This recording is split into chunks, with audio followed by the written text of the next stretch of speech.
اور اس آگ کی جو ہے سوزش ان کے دلوں کو نہیں جلا رہی ہے، تو پھر ہم نے یہ طے کیا اور اونچی اونچی کتابیں جو افتاء تک کی کتابیں پڑھانے کا موقع ملتا تھا وہ ساری کتابوں کو چھوڑ دیں گے، بیٹھ کر کے نورانی قاعدہ پڑھائیں گے، اما پارا پڑھائیں گے، ناظرہ قرآن مجید پڑھائیں گے، لیکن اپنی بچیوں کو اور خواتین کو دین سے جوڑنے کا، اسلام سے جوڑنے کا کام کریں گے۔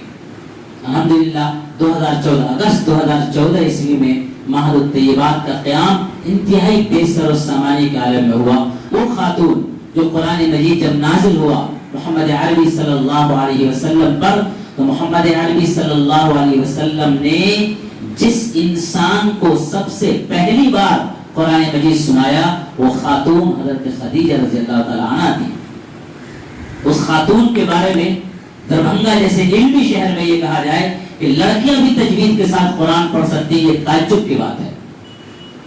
جس دربھنگا شہر میں میڈیکل کی تعلیم پر لوگ فخر محسوس کرتے ہیں، بہترین ڈاکٹرز کی ٹیم موجود ہے، بہترین وکلا کی ٹیم موجود ہے، بہترین پروفیسران کی ٹیم موجود ہے، اسی دربھنگا شہر میں مدرسہ امدادیہ جیسا بڑا ادارہ لڑکوں کو تعلیم یافتہ بنا رہا ہے، مدرسہ حمیدیہ جیسا بڑا ادارہ لڑکوں کو تعلیم یافتہ بنا رہا ہے، درسگاہ اسلامی جیسا بڑا ادارہ لڑکوں کو تعلیم دے رہا ہے، مدرسہ احمدیہ سلفیہ جیسا ادارہ لڑکوں کو تعلیم دے رہا ہے، تو آخر ہماری لڑکیوں کی دینی تعلیم کے لیے ادارہ کیوں نہیں؟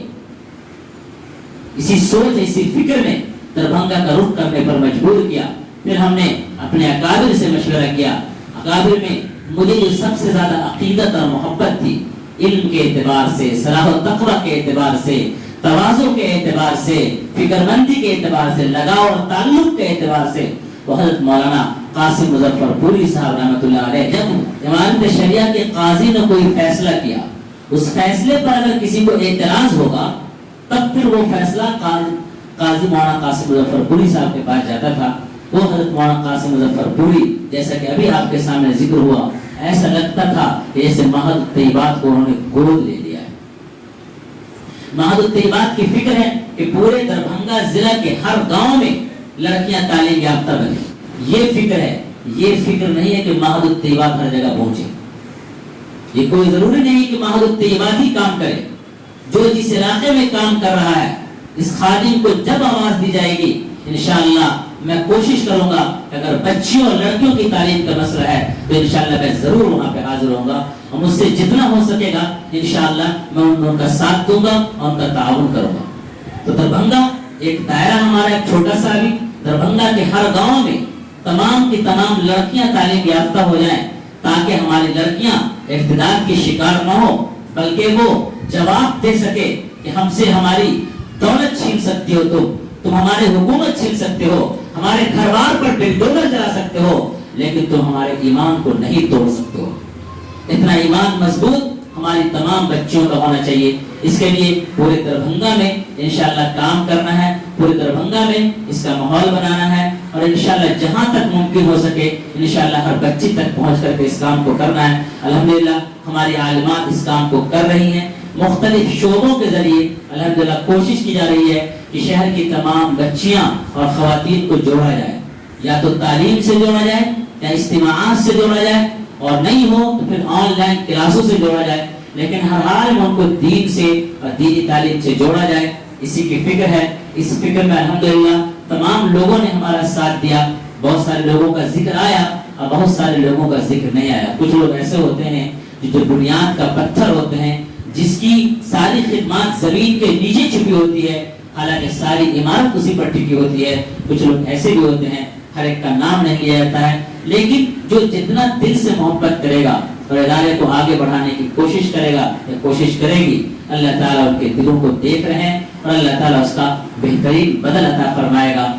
آج جب حضرت مولانا عمار صاحب یہاں تشریف لائے، جمعرات کو یہاں تشریف لائے، تو ہم نے اتوار کا وقت اسی لیے رکھا تاکہ اتوار کو شہر کی دوسری طالبات و خواتین بھی اس میں شریک ہو سکیں اور استفادہ کر سکیں۔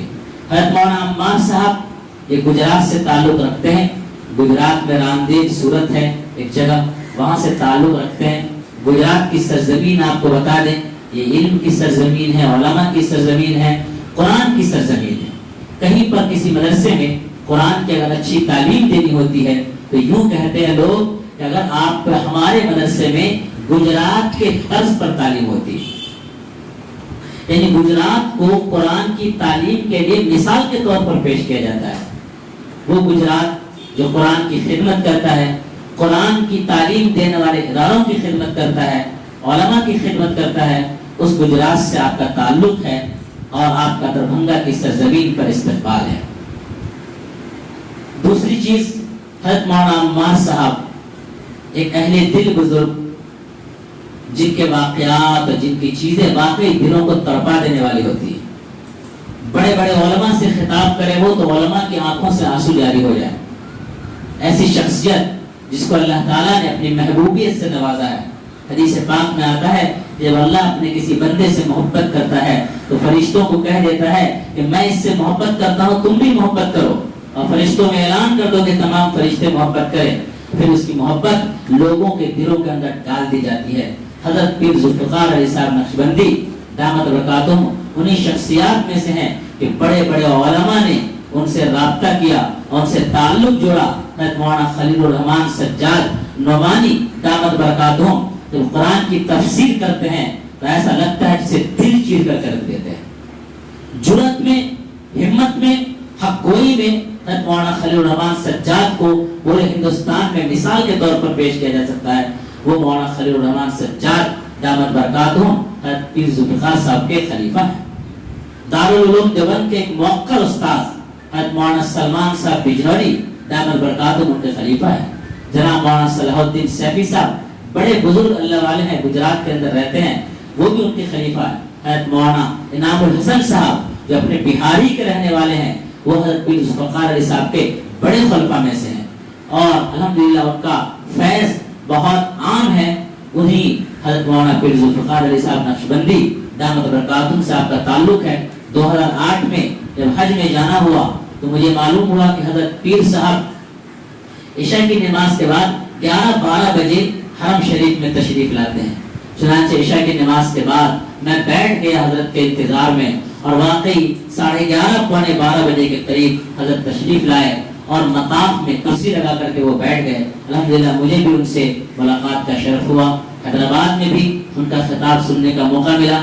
جتنے علماء کرام قریب میں امامت کرتے ہیں، تقریباً تمام علماء کرام اپنے کمرے کے اندر حضرت پیر ذوالفقار علی صاحب کی کتاب رکھتے ہیں اور ان کی کتاب سے خطاب کرتے ہیں۔ حضرت مولانا عمار صاحب دربھنگا تشریف لائے، ہم دربھنگا کی سرزمین کی طرف سے آپ کا استقبال کرتے ہیں، آپ کا خیر مقدم کرتے ہیں، آپ کو اہلاً و سہلاً مرحبا کہتے ہیں۔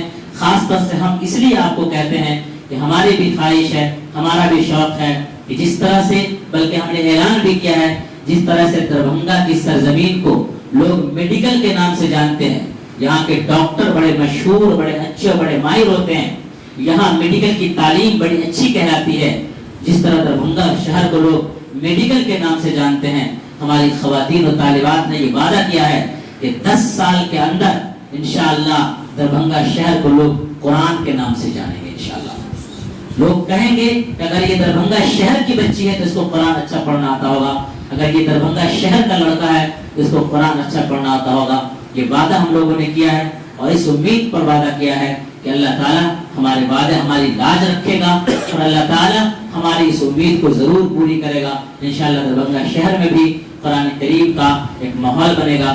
میں معہد الطیبات کے رئیس احاطے میں آپ کا تہہ دل سے استقبال کرتا ہوں۔ آج ہماری ملاقات اور آپ کے خطاب سننے کا جو موقع مل رہا ہے، اس کے لیے واسطہ بنے ہیں جناب قاری زبیر صاحب، ان کا بھی استقبال ہے، ان کا خیر مقدم ہے اور ان کو ہم خوش آمدید کہتے ہیں اور امید کرتے ہیں کہ انشاءاللہ ہم سب کا یہ جو تعلق اللہ کی بنیاد پر، دین کی بنیاد پر اور دینی تعلیم کی بنیاد پر ہے، انشاءاللہ مزید بہتر اور مزید مضبوط ہوگا۔ میں انہی کلمات کے ساتھ تشکر کے اور استقبال کے تمام کلمات کے ساتھ میں جناب حضرت مولانا عمار صاحب نقشبندی دامت برکاتہم سے درخواست کرتا ہوں کہ وہ تشریف لائیں اور اپنے خطاب سے نوازیں۔ الحمدللہ وکفى وسلام علی عباده الذین اصطفى، اما بعد فاعوذ باللہ من الشیطان الرجیم، بسم اللہ الرحمن الرحیم۔ قل هل يستوي الذين يعلمون والذين لا يعلمون رسول الله صلى الله عليه وسلم طلب العلم فريضة على كل مسلم ومسلمة سبحان ربك رب العزة عما يصفون وسلام على المرسلين والحمد لله رب العالمين اللهم صل على سيدنا محمد وعلى آل سيدنا محمد وبارك وسلم اللهم صل على سيدنا محمد وعلى آل سيدنا محمد وبارك وسلم.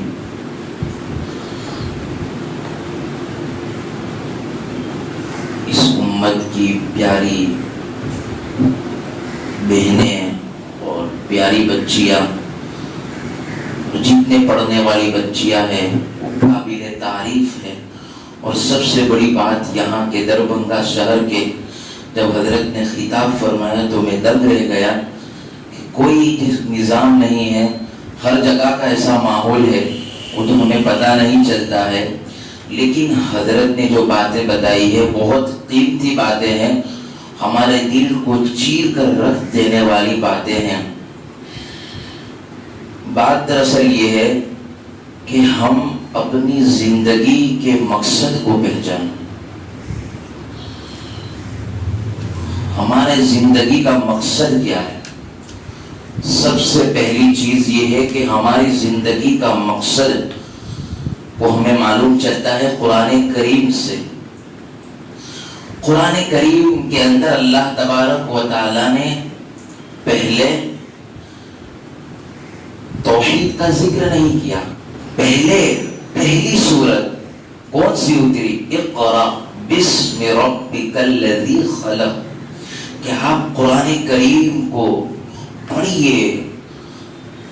حضور پاک صلی اللہ علیہ وسلم پر جب وحی نازل ہوتی تھی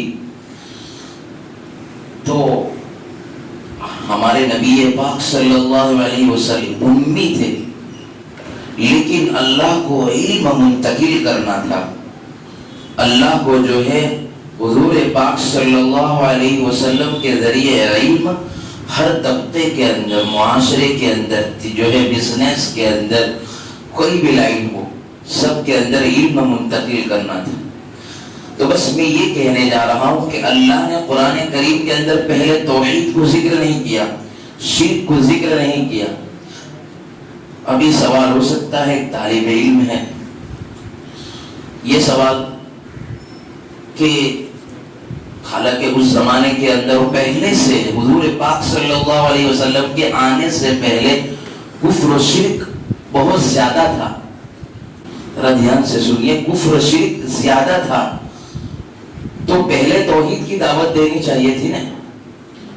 لیکن اللہ کیا کہہ رہے ہیں؟ اقرأ، پڑھیے، یہ پڑھیے.